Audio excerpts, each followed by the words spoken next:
On accueille, j'ai oublié du coup le prénom, Lorraine, j'avais retenu Valsassina, voilà, Lorraine Valsassina, directrice régionale chez Leroy Merlin, accompagnée exceptionnellement de Stéphanie Raymond.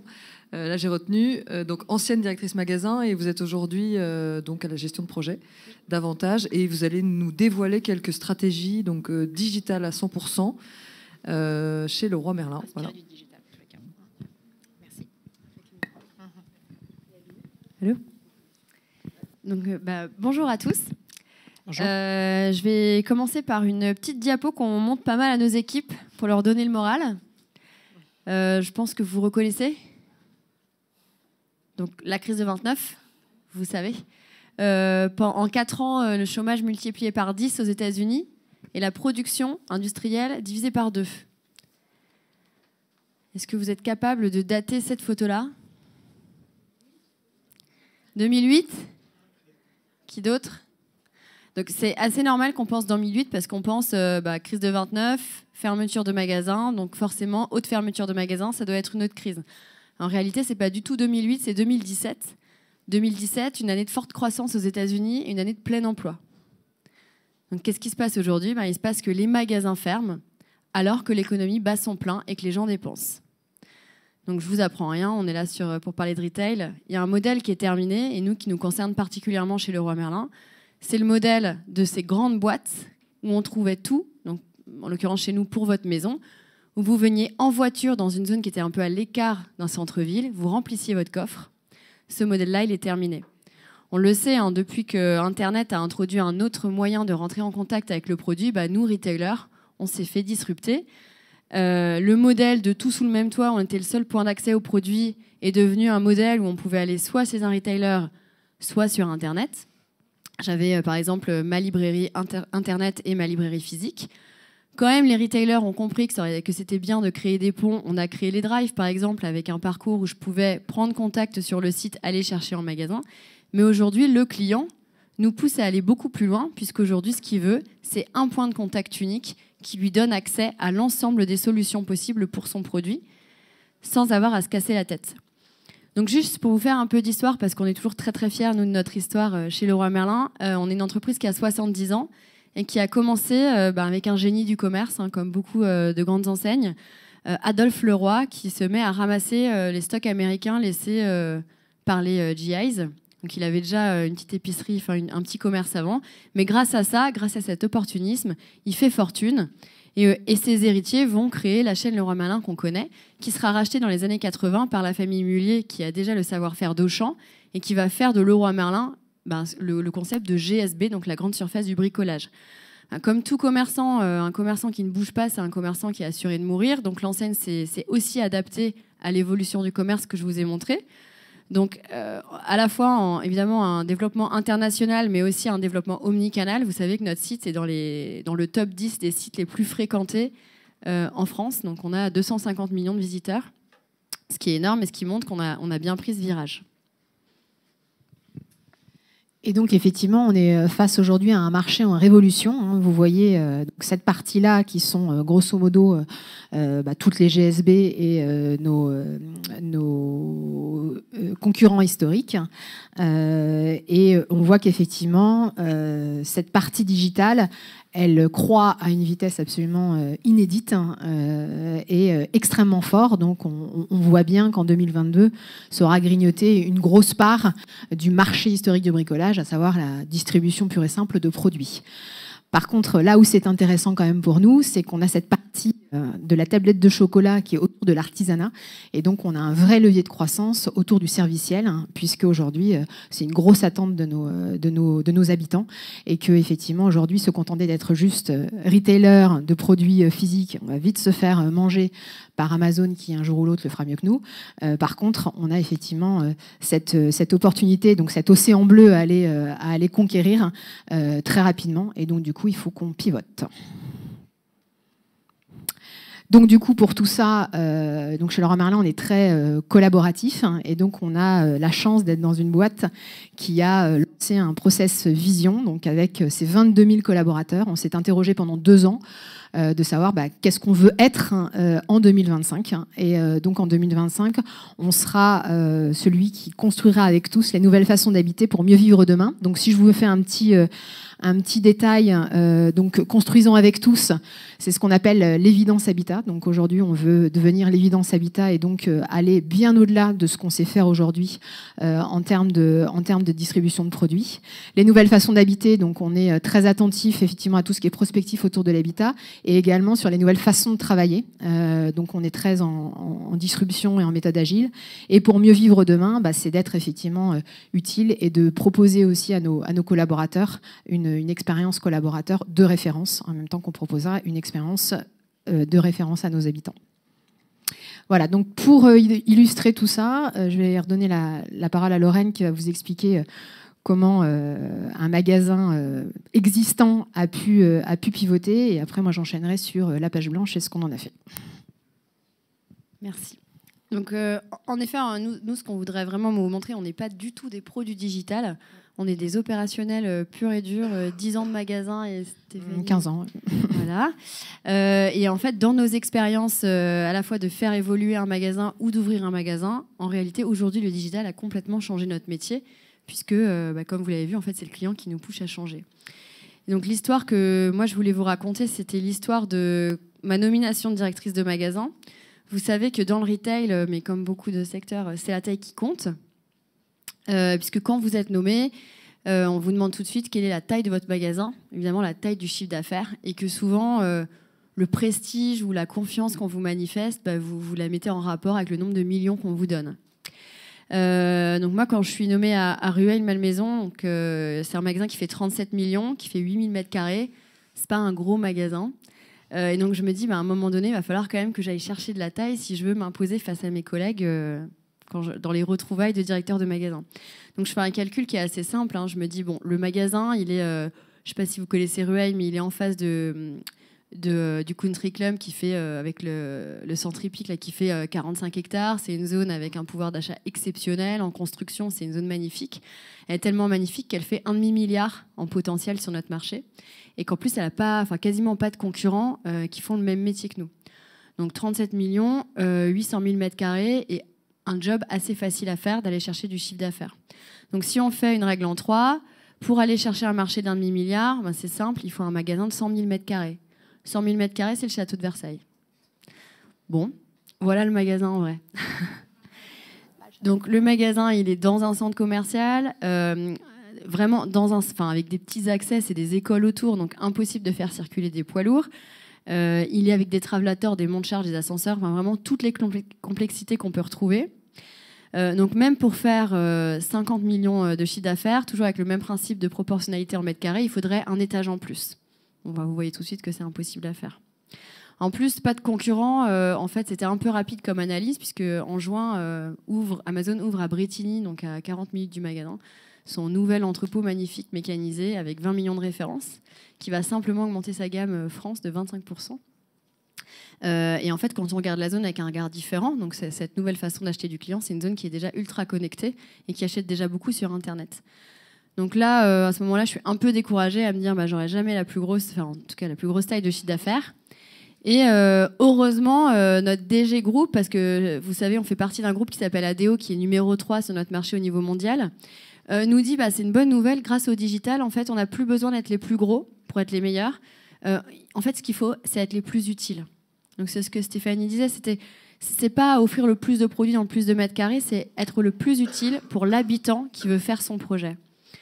Et donc là, en réfléchissant, je me dis, là, c'est peut-être mon créneau, parce que comme je ne serai pas la plus grosse, je peux être la plus utile sur mon secteur. Et comme Amazon ouvre dans quelques mois, il faut que je le fasse assez vite. Et c'est là que le digital, en fait, c'est magique, parce que vous pouvez faire très, très vite. Pour les gens qui connaissent le magasin, c'est une discussion qu'on a souvent avec Stéphanie, quand de février à mars, vous savez, cette époque où on met les magasins un peu par terre pour refaire les collections, refaire les implantations. C'est très fatigant, c'est très long. Grâce au digital, on disrupte complètement ça et on a la possibilité de s'agrandir sans se fatiguer. En se connectant, par exemple, avec tout ce que fait votre site internet si vous êtes une enseigne omnicanal, en se connectant avec vos communautés de clients qui sont actifs sur Twitter, sur Facebook, en se connectant aussi avec toutes les autres enseignes de votre groupe qui font beaucoup de choses autour de vous. Et évidemment avec les startups, je pense qu'il y en a dans la salle. Et puis, en se connectant aussi avec les ressources logistiques de l'entreprise, de manière à être le plus utile possible. Et pour vous donner quelques exemples, déjà, ce qu'on a commencé à faire, c'était en parler aux équipes, parce que c'est quand même une culture. Les équipes, tous les 10 ans, elles attendent les millions qui vont faire en sorte qu'on va avoir un magasin tout neuf, et quand ça n'arrive pas, elles sont quand même assez déçues. Donc il faut leur expliquer déjà que la stratégie de plateforme, c'est la bonne stratégie. En réalité, c'est assez simple, parce qu'aujourd'hui, tout le monde consomme en mode plateforme. Il y a personne qui ne va pas... Il y a toujours l'éternel qui vous dit « j'achète pas sur Amazon », mais il utilise au moins Waze. Plus personne n'a de carte papier, je pense, chez lui. Donc, en fait, en faisant comprendre ça aux gens, ils intègrent assez vite. Et donc, après, on leur dit, finalement, ça veut dire quoi pour toi, fonctionner en mode plateforme dans ton job? Comment toi, tu peux t'appuyer au quotidien sur le digital pour t'augmenter tout seul? Très concrètement, ça veut dire que, par exemple, le chef de rayon, quand il décide de sa tête de gondole, il utilise la data locale. Des clients qui sont contextualisés. Aujourd'hui, en les formant, ils avaient passé une journée avec le site web. Le site web a pu leur dire, regarde, dans ta zone, moi je récupère telle information, je sais toutes les semaines, tous les jours, même tes best clics. Et là, on commence à penser différemment, parce que jusqu'ici, votre commerce, il est fait grâce à un fournisseur qui vient avec un catalogue et qui vous dit, je te jure, celui-là, ça va cartonner, c'est la nouveauté de l'année, qui vous donne aussi un peu de remise, c'est normal, c'est le jeu. Et donc on se dit, ça va être bien, je le mets. Mais on n'a aucune idée de savoir si le client, ça va lui plaire ou pas. Pour l'instant, votre concurrent Amazon, il a 70 000 parcours personnalisés à chaque fois que quelqu'un se logue. Donc déjà, le chef de rayon, il rentre dans cette logique, il abandonne ses remises pour faire plutôt un produit hyper ciblé en local. Et je vous assure, ça a cartonné. Et évidemment, on a fait des économies de remises superbes qu'on a pu investir dans d'autres sujets à plus forte valeur ajoutée. Deuxième exemple de la data, vous savez, le fameux catalogue, le spray and pray. On sait ce qu'on dépense, on sait ce qu'on distribue, on ne sait jamais vraiment ce qui a été lu et ce qu'on va récupérer comme ROI. Donc on a travaillé à ce moment-là avec quelqu'un qui nous a proposé de convertir notre budget catalogue en achat de pub Facebook, pub Google et bannières sur les parcours de nos clients en ultra local. Et ça nous a permis d'aller chercher des zones qu'on n'était jamais allé chercher, comme Boulogne, parce que pour aller chercher ces zones-là, il faut vraiment avoir un commerce de destination, puisque vous êtes assez caché quand vous êtes dans un magasin de centre-ville comme celui-ci. Au bout d'un an, pour vous donner un ordre d'idée, sur un marché au bout de 10 ans de magasin, on avait 1% du marché.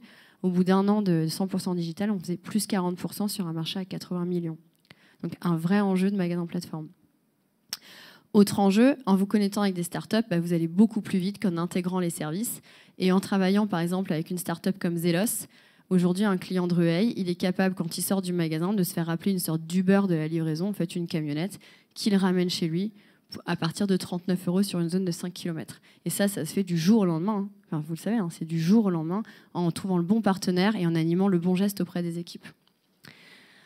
Après, le magasin en lui-même, en fait, c'est déjà une plateforme. Et en proposant, donc nous, en économisant par exemple des remises, on a pu investir dans une zone d'atelier qu'on a proposée à des acteurs hyper présents sur le web qui touchaient des gens qu'on ne ciblait pas du tout d'habitude. Par exemple, on a organisé des ateliers pour enfants, ce qui nous permet de toucher des jeunes parents, parce que nous, nos clients habituels, c'est plutôt les bricoleurs qui ont entre 45 et 55 ans. Et on prête notre salle à des blogueurs. Donc il y a une super blogueuse qui s'appelle Madame Patachou, qui fait beaucoup d'objets en pâte fimo, qui vient vous proposer de faire un petit marteau, un petit tournevis sur un atelier. Et en fait, quand elle partage, elle a 50 000 followers. Donc tout de suite, on touche, encore une fois, par le digital, des gens qu'on aurait mis peut-être des années à toucher avec les moyens traditionnels. Donc voilà, donc en fait, c'est quand même une bonne nouvelle, parce qu'on s'est dit avec Stéphanie qu'en 10 ans et en 15 ans de magasin, souvent on nous a dit pour faire ça, il fallait des couilles. Et on disait, non, la preuve. Donc en fait, c'est pas forcément qu'un sujet de taille. Donc grâce au digital, on peut dépasser certains clichés de la distribution. Exactement. Donc moi, je vais vous témoigner un petit peu d'une chance extrême que j'ai eue, à savoir de partir d'une page blanche. Donc on a... c'est là, hein. Ouais, c'est ça. On a sourcé, on s'est dit que on a déjà 4 big box dans Paris, donc Beaubourg, Daumesnil, Paris 19 et maintenant la Madeleine, qui font entre 7500 et 5000 m². Donc on reste quand même sur des surfaces très confortables, notamment pour Paris. Et donc du coup, on s'est dit que ce serait bien d'essayer sur un format plus petit. Donc on a trouvé un emplacement à Batignolles, dans le nouvel écoquartier qui s'est construit à côté du Palais de Justice. Et donc, on a reçu un mandat. On nous a dit, essayez de réfléchir un petit peu différemment. Voilà, ne faites pas le 140e magasin, et puis essayez de vous faire accompagner par la cellule innovation de l'entreprise. Donc, du coup, on a pris tout ça, et donc on a décidé de s'axer sur une méthode de construction, de proposition de valeur, comme le digital, et de suivre vraiment cette expérience-là. Donc, on a bossé en méthode Lean Startup, donc identifier un problème qu'à une cible, proposer une solution de valeur, le tester in situ via une version 0 qui est notre fameux magasin. Et aujourd'hui, on est dans la mesure, le feedback, et on est sur quelque chose de très itératif, et sur lequel on se laisse la possibilité de faire des pivots. Donc, on est vraiment sur cette méthode-là. Et puis, en parallèle de ça, on a aussi décidé de se faire accompagner de spécialistes UX, donc dont le métier est vraiment de créer des parcours digitaux. Et on s'est dit, tiens, pourquoi pas essayer de faire ça sur un magasin physique, parce que finalement, c'est un peu la même chose. On a aussi un parcours client dans nos magasins. Donc du coup, alors je vais vous drafter très très brièvement ce à quoi on est arrivé. Donc le problème, on l'a identifié. Après avoir fait pas mal d'interviews de Parisiens, on s'est aperçu que, grosso modo, l'habitant parisien, il plébiscite l'art de vivre en centre-ville. Il ne subit pas du tout son logement. Au prix du mètre carré, en général, il a choisi d'y habiter. Et donc du coup, il y est très bien pour des tas de bonnes raisons, la proximité culturelle, la facilité des déplacements, etc. Il a envie de bien y habiter. En général, il a trouvé un appartement qui est un peu dans son jus, et donc il a plein de projets pour toutes les pièces de son appart. Voilà. Sauf que quand il se dit, bon, alors comment je m'y prends ? Je suis pas bricoleur, j'ai pas envie de me mettre de la colle dans les cheveux tous les week-ends, j'ai pas le temps, j'ai pas l'envie, j'ai pas les outils, j'ai pas l'espace. Enfin bref, plein de choses qui font que finalement, il a beaucoup de mal à passer à l'action. Et en plus, il se dit, dans ces cas-là, on pourrait peut-être faire pour moi. Mais honnêtement, voilà, je sais pas à qui je m'adresse. Il va falloir que je voie 3 artisans pour faire X devis. Bon bref, donc voilà, travaux égale galère. Donc du coup, je ne passe pas à l'action. Et nous, on s'est dit, finalement, comment est-ce qu'on peut proposer quelque chose qui permette justement d'enlever ce gros caillou dans la chaussure. Donc du coup, on a un petit peu affiné notre cible. Donc effectivement, on est parti sur du non-bricoleur, ce qui, pour Leroy Merlin, est extrêmement disruptif. Et c'est à cette personne-là qu'on a décidé de parler. Donc du coup, nous avons écrit notre manifeste, que je vous cite. Donc pour les habitants du quartier qui souhaitent améliorer leur chez eux sans galérer, notre équipe LM Lappart les accueille dans un espace inspirant et leur propose des solutions personnalisées et clés en main pour aménager, décorer ou réparer afin de devenir leur évidence habitat. Donc voilà notre proposition de valeur pitchée en une phrase. Voilà. Et donc du coup derrière, fort de ce contexte, enfin de ce portrait robot d'hyper-urbain, on est allé voir du coup sur les Batignolles, qui habitent les Batignolles et quels sont les besoins des gens des Batignolles en particulier. Donc on est allé vraiment s'immerger dans les 3 parties du quartier de Batignolles, puisqu'on a effectivement le nouvel écoquartier, le quartier historique des Batignolles, et puis la plaine Monceau qui est derrière, de l'autre côté de la ligne de chemin de fer. Et donc, du coup, on est allé voir un petit peu qui, plus précisément, habitait ce quartier-là. Et donc, on en a tiré des personas qu'on a choisis et auxquels on a décidé de s'adresser dans la construction du magasin. Donc, voilà. Donc, on a Grégoire et Plonde, qui sont les éco-responsables et qui ont décidé d'investir dans le nouvel écoquartier et qui veulent refaire la chambre préparer la chambre du bébé. Et Bastien, qui habite dans le quartier historique des Batignolles et qui adorent leur appart et qui ont racheté la chambre de bonne du dessus et qui veulent maintenant en faire une suite parentale, et donc du coup il faut faire des gros travaux. Et enfin Sabrina, la working girl, qui n'a le temps pour rien, qui voyage beaucoup, qui vient de s'acheter un petit 45 mètres carrés en primo-accédante et qui a besoin qu'on l'aide parce qu'elle ne sait pas et elle n'a pas le temps. Voilà, donc grosso modo, voilà les personas qu'on a décidé d'adresser et auxquels on s'est toujours référé pendant toute la construction du magasin. Donc du coup, derrière, on a identifié grosso modo 3 parcours, 3 raisons de venue pour nos habitants. Donc la première, c'est vous avez un projet d'aménagement, donc vous venez pour refaire votre cuisine, votre salle de bain. Le deuxième chose, c'est vous avez un projet, enfin plutôt un besoin d'accessoirisation, donc vous venez acheter un certain nombre de choses pour les pièces de votre maison. de votre appartement, en l'occurrence, ou sinon vous avez un besoin d'entretien-réparation parce qu'il y a quelque chose qui ne va pas chez vous et vous devez le réparer. Donc du coup, fort de ces 3 parcours-là, on a écrit donc des cas d'usage et derrière, on a dessiné des expérience maps donc qui permettent d'identifier les différentes étapes d'un projet, l'émotion du client à ce moment-là. Donc Dieu sait chez nous que c'est pas linéaire, il vient pas remplir son caddie de pâtes et de conserve. Chez nous, c'est des choses qui sont un peu lourdes. Donc du coup, le client a tendance à passer par des niveaux d'émotion qui sont des fois hyper enthousiasmants et puis des fois très très dans l'angoisse. Et donc le but du jeu, ça a été pour nous de construire un parcours et une organisation qui nous permettent de venir lisser toute cette émotion et de faire en sorte que tout se passe bien de A à Z.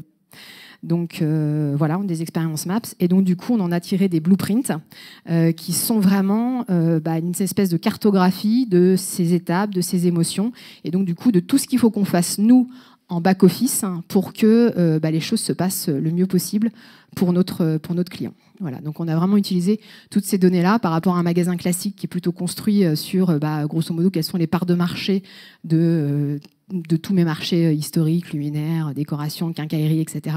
Du coup, je viens dimensionner la taille de mes produits, je mets des produits et en avant Guingamp. Donc voilà, donc on a vraiment essayé de faire autre chose. Donc du coup, notre version 0, quelle est-elle ? On a donc notre habitant vraiment au centre. On a créé une organisation ad hoc avec 3 équipes. Donc une équipe écosystème qui est vraiment chargée d'aller hors les murs et d'aller vraiment en conquête habitant, c'est-à-dire qu'on n'attend pas que le client vienne à nous. Donc on y va avec plein d'enjeux autour de effectivement la conquête digitale. Donc sur les réseaux sociaux notamment, on est plutôt très actif. On a déjà pas mal de fans et un taux d'engagement qui est quand même très très intéressant. Une équipe qui est totalement dédiée aux clients. Donc sur 4 personnes, on a 15 interlocuteurs uniques qui vous accueillent sur rendez-vous ou pas, mais en tous les cas qui vous accompagnent de A à Z et qui ont été formés sur les pièces de l'appartement de façon à ce que vous n'ayez pas à faire 7 points conseils pour refaire une salle de bain. Et enfin, une équipe opération qui, elle, est chargée effectivement de tout ce qui est produit et de mettre à disposition du client le bon produit au bon endroit, en bonne quantité, dans le bon état, au juste temps. Voilà.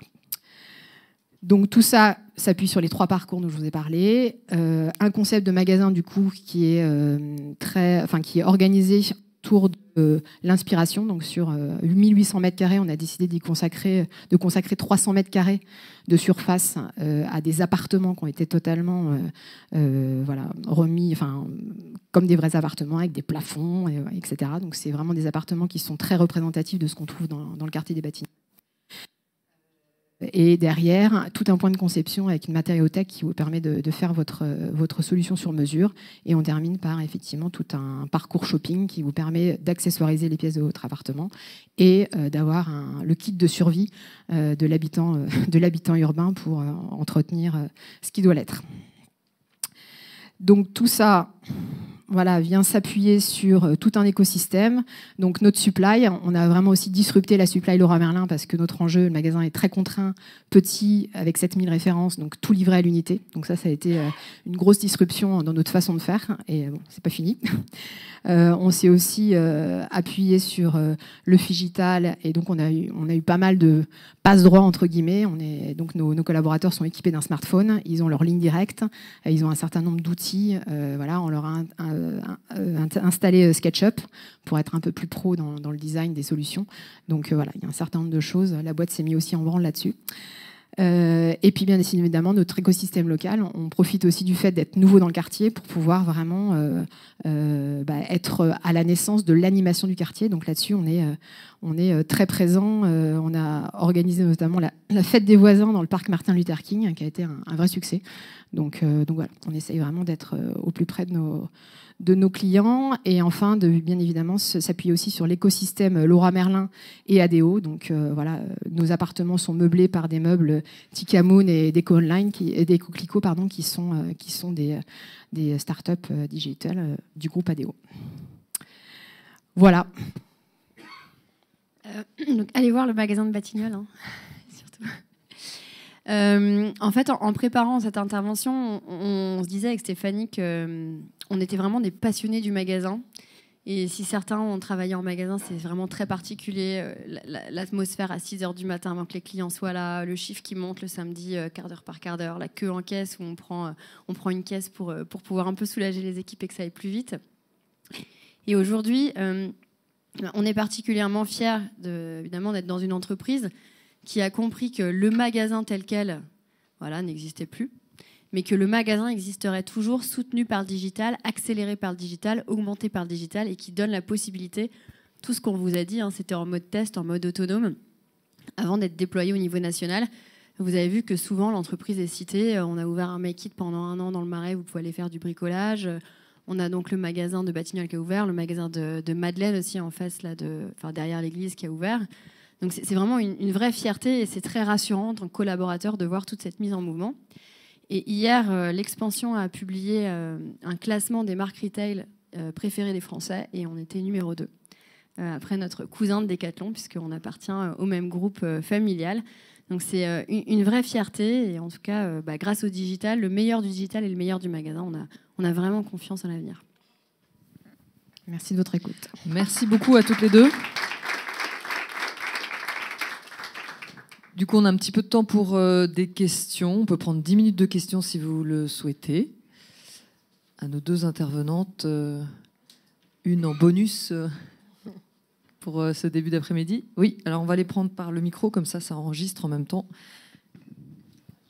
Alors, ma question, c'est comment vous arrivez à fédérer les équipes, les collaborateurs en interne dans votre transformation digitale pour justement faire en sorte que leur parcours soit amélioré. Comment ils arrivent à être formés avec les nouvelles techniques, les équipements, et comment vous arrivez à justement les fédérer à ce changement? Sur un magasin existant qui vit une transformation, je peux répondre, puis après peut-être pour des équipes qui vivent carrément un nouveau contexte. En fait, il y a 2 choses. Les managers sont des gens exceptionnels. C'est-à-dire, dans ce contexte de changement, s'il y a une certitude, c'est que le manager est la personne de proximité qui simplifie les choses, qui accompagne les changements. Et je pense que c'est encore plus important peut-être maintenant qu'avant. Maintenant qu'on a plein d'indicateurs et que finalement cette partie analyse, elle est augmentée pour le manager, il faut qu'il réinvestisse ce champ-là. Et chez nous, ça a toujours été notre style de management, je pense. Et deuxièmement, les collaborateurs sont très intelligents. Deuxième, je vous partage. En fait, avec du sens, beaucoup de temps et de la proximité, les gens sont très capables de voir que la façon dont ils vivent et aussi la façon dont vivent les clients. Et c'est vrai que nous, on s'est rendu compte, on a changé d'uniforme. Donc, vous savez, maintenant, on est en bleu. Mais avant, en fait, on avait un peu une schizophrénie de la chemise à carreaux verts. C'est-à-dire que chez nous, on achetait sur Amazon, on mettait notre chemise. Et d'un seul coup, notre perspective, elle changeait. On se mettait derrière notre comptoir, on attendait que le client vienne. Pourquoi ce serait différent quand on est dans le magasin que quand on est en dehors du magasin? Donc en fait, c'est vraiment ce travail de sens, d'explication, de réconciliation de la vie du collaborateur en tant que client et en tant que vendeur qu'on a dû faire. Mais avec des bons managers et comme les collaborateurs sont très intelligents, en fait, voilà, ça se passe bien. Et dans un magasin en création, là pour le coup, Batignolles a ouvert avec 95% d'externes. Donc là, c'est eux qui nous poussent, quoi. Ils nous disent non mais attendez, ils nous mettent face à nos lenteurs parce que bon, les systèmes informatiques chez Leroy Merlin sont perfectibles comme partout, la supply tout pareil. Et donc du coup, on est encore en dette sur plein de sujets à ce propos-là. Et eux arrivent en disant mais je ne comprends pas pourquoi est-ce si compliqué. Donc voilà, c'est eux qui nous poussent et donc c'est extrêmement intéressant de se faire challenger par du sang neuf parce que voilà. Il nous pousse à être meilleurs. Mais je rejoins vraiment Lorraine sur le fait qu'il y a une espèce de schizophrénie. Effectivement, les gens, quand vous les interrogez sur leurs pratiques, ils sont super connectés, ils consomment digital à mort. Et quand ils sont avec leur chemise verte, c'était plus compliqué. Donc ça reste un vrai défi pour nous, même si on a la chance d'avoir un site qui est extrêmement performant et qui devient de plus en plus notre outil de travail. C'est un petit peu le choix stratégique au départ. On a décidé de ne pas avoir le même environnement pour nos collaborateurs. Donc nos collaborateurs travaillent sur un outil qui n'est pas le site internet. Et aujourd'hui, voilà, je pense qu'il y aurait certainement besoin de réconciliation, mais ça va être dans nos axes de progrès. Et puis après, au-delà du management, qui est hyper important, mais je pense que tout le monde le sait, hein, il y a quand même les KPI, hein, parce que nous, on aime bien mesurer dans le retail.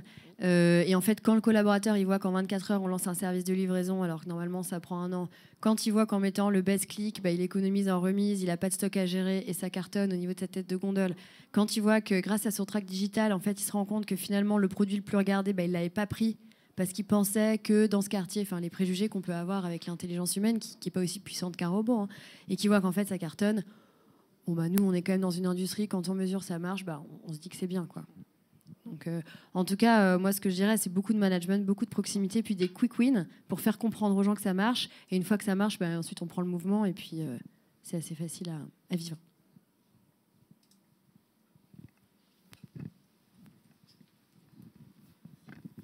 Vous avez parlé tout à l'heure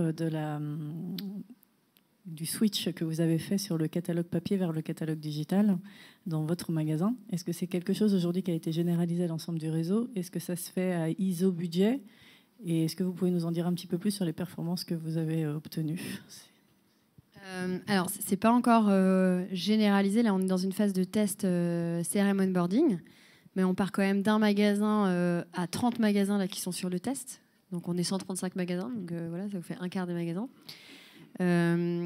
Jusqu'ici, en fait, la seule possibilité qu'on avait de mesurer, tant que c'était en pur local, c'était de voir 1 an après, avec nos outils de clientèle, l'augmentation sur une ville, parce qu'on est sur les codes postaux. Donc, ce que je vous partageais, c'était plus 40% sur la ville de Boulogne, où historiquement, on n'était jamais arrivé à chercher le marché. Donc, ça, premier KPI qu'on avait en local. Deuxièmement, on avait quand même toute une data, comme je vous disais, sur les produits les plus regardés par quartier, ce qui nous a permis, quand vous êtes dans un petit magasin, il faut forcément faire des choix de gamme. Et ces choix de gamme, ils sont historiquement faits avec l'instinct d'une personne. Et à ce moment-là, vous savez exactement ce qui a été regardé. Et donc, ça a permis d'améliorer les gammes et de développer des familles. Pour vous donner un exemple, on prenait jamais d'abri de jardin quand ils étaient en promotion, parce que comme on voulait cibler Boulogne, et que Boulogne, c'est 2% de maisons, l'abri de jardin de 10 mètres carrés, en général, on ne le stockait pas. Or, c'était le produit, dès la première opération, le plus regardé. Donc, ce qu'on a fait, c'est qu'en le stockant sur cette famille, on a fait plus 400% de chiffres dès les 3 premiers mois. Parce que comme elle attirait, c'est un système qui attire en fait sur votre site, du coup, une fois que la personne est sur le site, on a vraiment explosé les ventes. Donc, deuxième KPI, la chose qu'on n'arrive pas à mesurer, c'est les nouveaux clients et l'augmentation de dépenses de nos clients encartés. Et ça, c'est la réponse qu'on va pouvoir avoir. On attend les réponses là au mois de juin sur on a ciblé des clients encartés. Il y en a d'autres qu'on a exclus du test et on va pouvoir mesurer l'augmentation des dépenses. Mais je pense que vous avez peut-être... c'est notre cousin de boulanger, en fait, qui a un peu ouvert la voie et qui a fait ces mesures-là. Et donc, on attend cette mesure avant de le généraliser. Mais en 2 ans, c'est énorme, parce que le tract, dans le retail, vous savez, c'est quand même un gros tabou, le tract papier. Ouais, culturellement, c'est... Voilà, on a le doigt qui tremble à l'idée d'arrêter de distribuer, quoi. D'où ma question. Oui, bien sûr. Donc, on a encore le doigt qui tremble un peu quand même. Mais c'est pas. D'ailleurs, la logique, c'est pas de supprimer le tract papier. Là, on est dans un magasin hyper urbain, donc on sait qu'en hyper urbain, c'est très difficile de toucher. Mais comme dans toute décision, il faut être mesuré et il faut mesurer aussi. Et probablement qu'à terme, on sera dans une bonne proportion. Mais comme tout bon investisseur, on mettra les euros là où il faut. Et votre question sur les coûts, le digital, c'est quand même moins cher que le papier, c'est sûr. À peu près 3 tracts digitaux, l'équivalent 3 cibles digitales pour un tract papier. En plus, vous êtes sûr que c'est arrivé chez le client. Voilà. Et puis, c'est écologique, quand même. Donc ça, c'est un coût pour la planète aussi.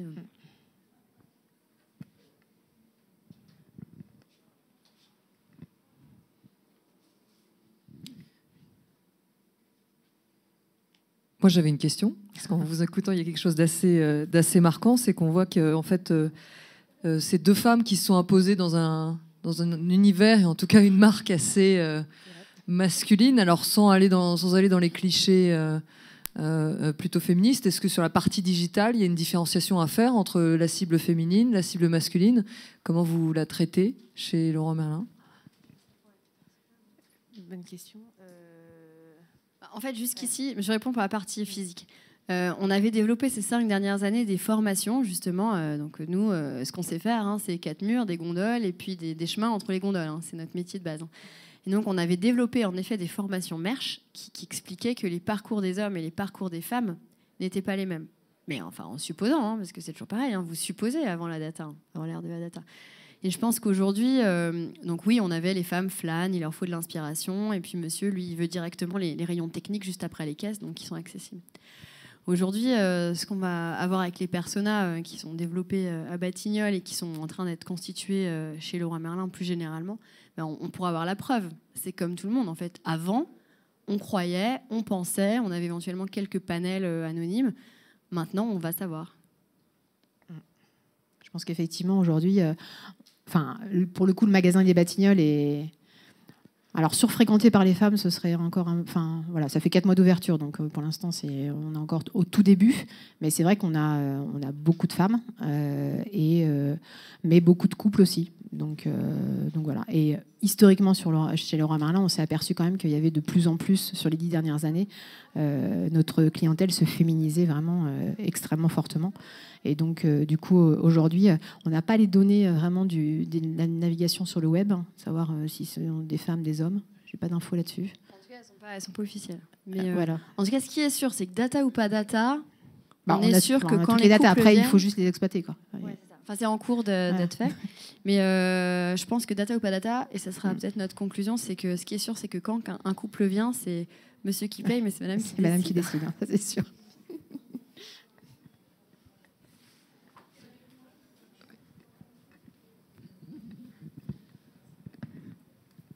Est-ce que vous connaissez la proportion de gens qui viennent sans être allés sur le site web, qui viennent dans vos magasins juste en se disant je vais acheter quelque chose sans avoir regardé avant le site?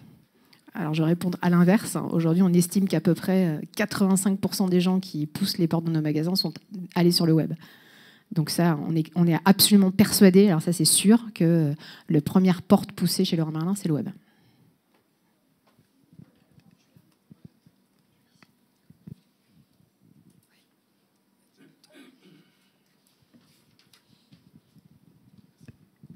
Bonjour. Récemment, là, il y a, je crois, un corner boulanger qui s'est installé sur le magasin d'Arras. Là, aujourd'hui, on est sur l'aménagement d'appartements, de maisons. Est-ce que pour compléter au final l'offre et finalement l'installation de vos personas, c'est quelque chose qui pourrait venir compléter Leroy Merlin l'appart? Oui, complètement.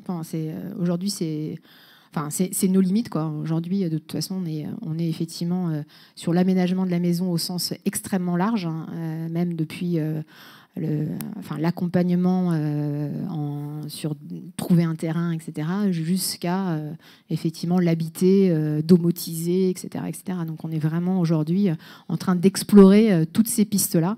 Et effectivement, dans une logique groupe, aujourd'hui, ça paraît tout à fait pertinent de bosser main dans la main avec Boulanger. Donc effectivement, aujourd'hui, on se retrouve à vendre des sèche-cheveux dans un Leroy Merlin. Voilà. Mais ça va certainement cartonner et c'est très pertinent pour nos clients. On a une boîte domotique, une box qui s'appelle Enki, qui est compatible, qui est vendue chez Boulanger, compatible avec les produits de Boulanger, compatible avec les produits Auchan, compatible et vendue chez Leroy Merlin. Donc on rentre vraiment dans une logique plateforme au service de l'habitant. Et du coup, ce sera le mot de conclusion. Merci beaucoup toutes les deux, Stéphanie et Lorraine. On peut encore vous applaudir. Merci.